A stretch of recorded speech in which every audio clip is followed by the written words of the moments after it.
In the beginning, Elohim created a new world called Adama. Like all the other worlds, he created a human species to inhabit it.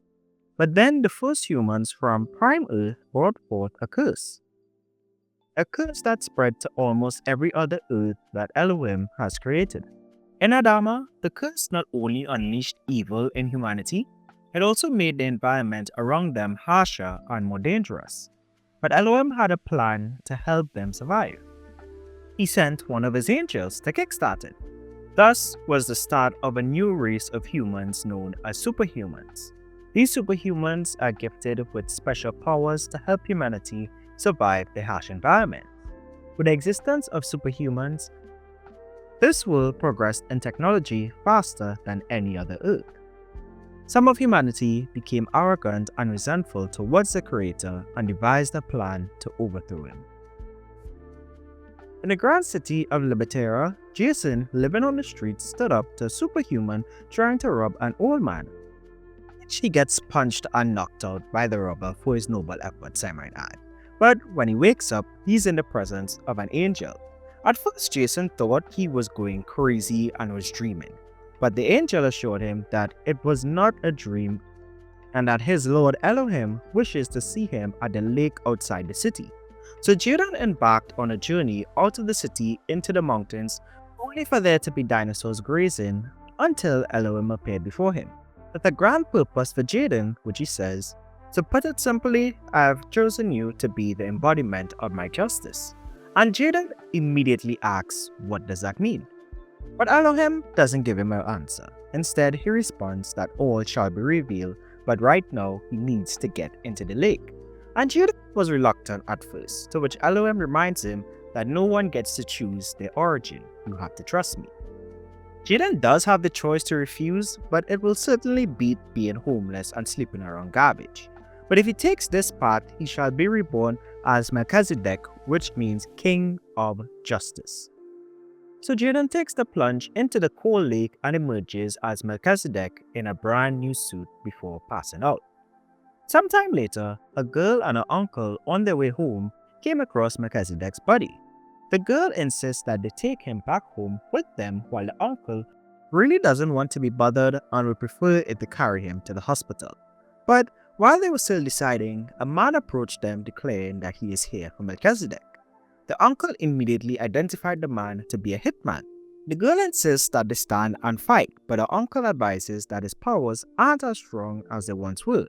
At the same time, while they're still deciding, Melchizedek rises out of his sleep ready to stand off against the hitman, leading to a full-on battle with the hitman armoring up and launching out at Melchizedek.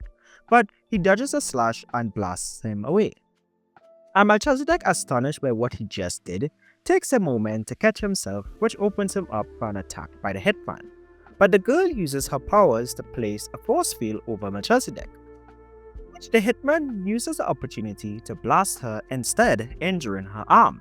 Seeing her get hurt infuriated Melchizedek to lash out at the hitman into another full-scale brawl, where the two share multiple blows until Melchizedek gets the upper hand and blasts the man away. Heading over to the girl whose name is Eva, her uncle assesses how bad the cut on her arm was, but Melchizedek, using his power, was able to heal her before he passes out. I think that just happened, the uncle urges Eva to teleport them back home promptly. But unbeknownst to them, the entire confrontation with the hitman was being monitored by a mysterious figure at the Babel laboratory who declares, well Elohim, you finally summoned your champion. Now we summon ours. And with that, let's put King of Justice Chapter 1 on our Christian Fiction Judgment Scale, which for this year of 2025, we're altering some of our categories a bit. We're splitting our story category into two parts, which is now story, direction, and concept, and a category for dialogue. And we just took the concept section out of our artwork and creativity, which usually held the concept of the series as well, into the story direction. So 5 categories we're judging across instead of 4 as our previous 70 faith-based comic reviews that we've done in the past 2 years. So, starting off with story direction and concept written by Andrew Rowland, it gets a 3.5 out of 5 on our scale.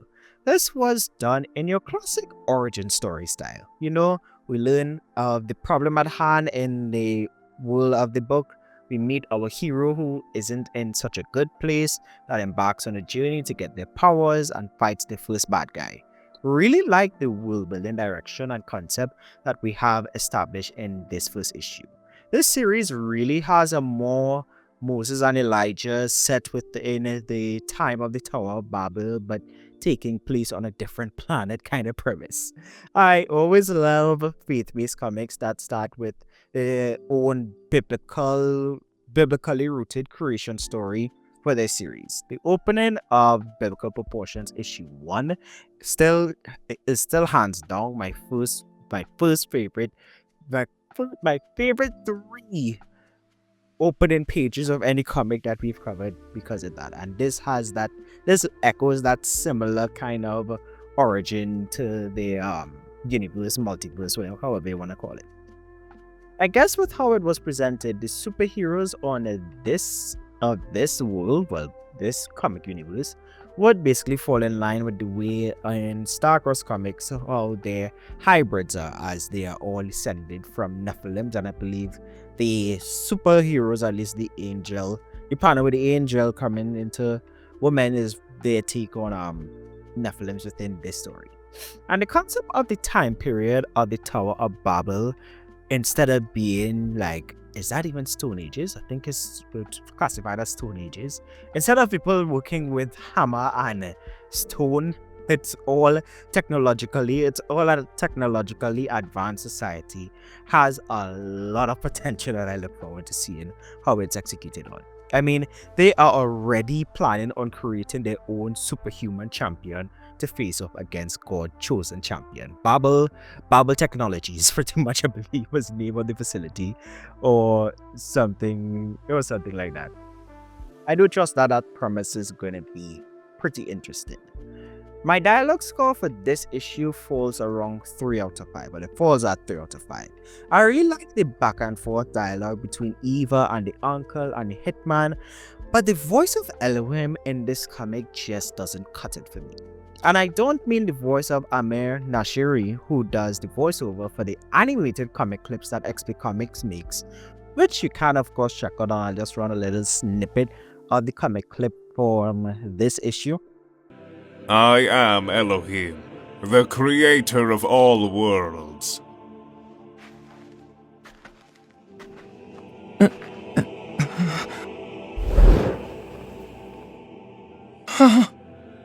What do you want with me?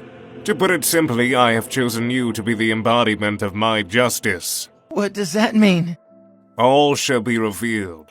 But right now, I need you to get into the lake. Get into the lake? How does that work?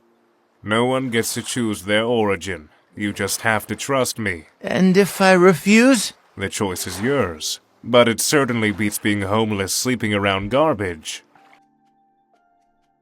I'm more referring to how the character is portrayed in the panels of this first chapter. This issue's interaction is heavily inspired by Moses and the burning bush story of Exodus 3. And it honestly, in my opinion, lacked the reverence and gravitas you get from reading that passage of scripture, or how it has been adapted in other pieces of media, with the most popular example I could pull from is Prince of Egypt from DreamWorks. Take the sandals from your feet, for the place on which you stand is holy ground.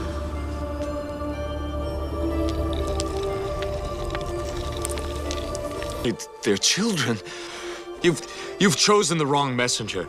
How can I even speak to these people? Who made man's mouth? Who made the deaf, the mute, the seeing, or the blind? Did not I? Now go! Now, of course, I'm not comparing it on an artistical standpoint of an indie comic book versus a DreamWorks production, but rather just on at least the way the layout of the comic with the mannerisms of the characters and how it was illustrated. especially with the line of Elohim where no one gets to choose their origin, which I would say kind of goes counter to the very notion and definition of free will, especially free will in the Bible. We have an entire segment in a video from our breakdown of He Remains of Marvel where I went in on that. As well as the other line, the choice is yours, but certainly beats being homeless, sleeping around garbage.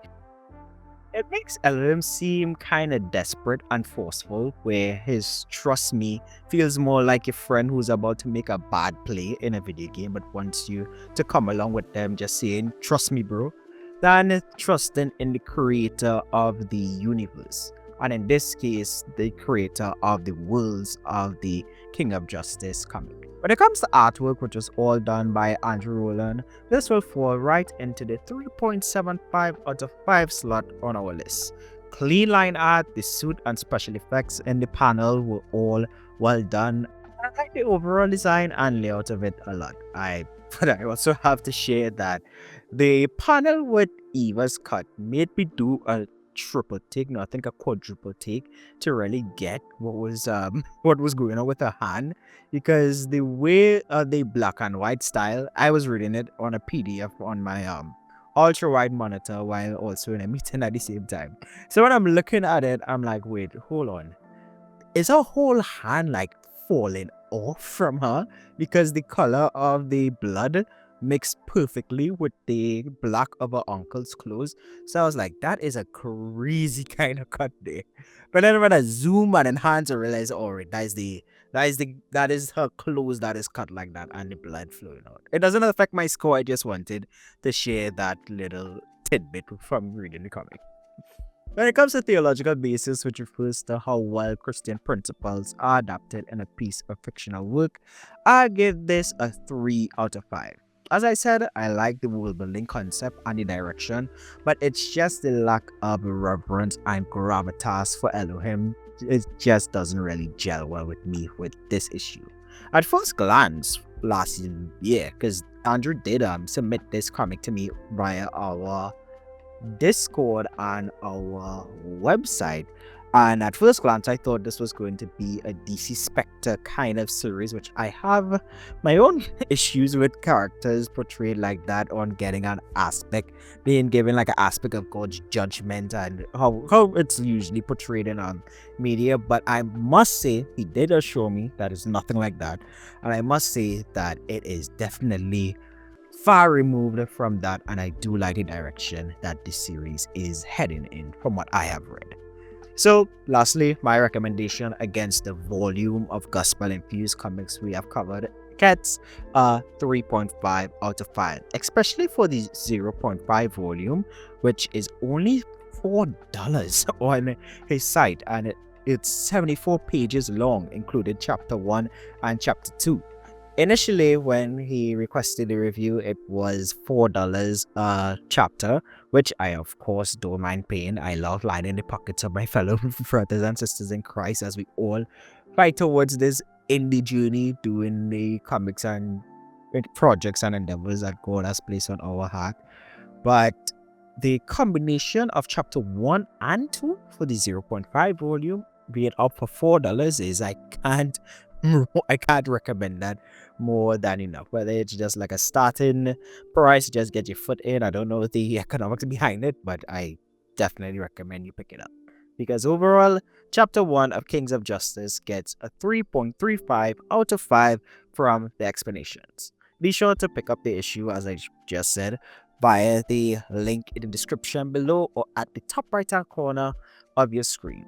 If you enjoyed the video, then why not consider leaving a like on it and subscribing for more reviews and coverage of comics made by professing believers.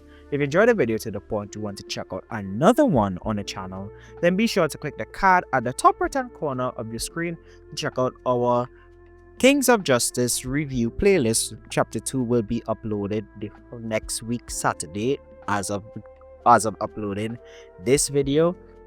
And I do plan to cover any of the future reviews of the series in the future. So if you're watching this in the future, that playlist should have some more videos. Or you can instead head over to the XP Comics channel and watch the voice acted comic clips of the first issue, which I highly recommend you check out.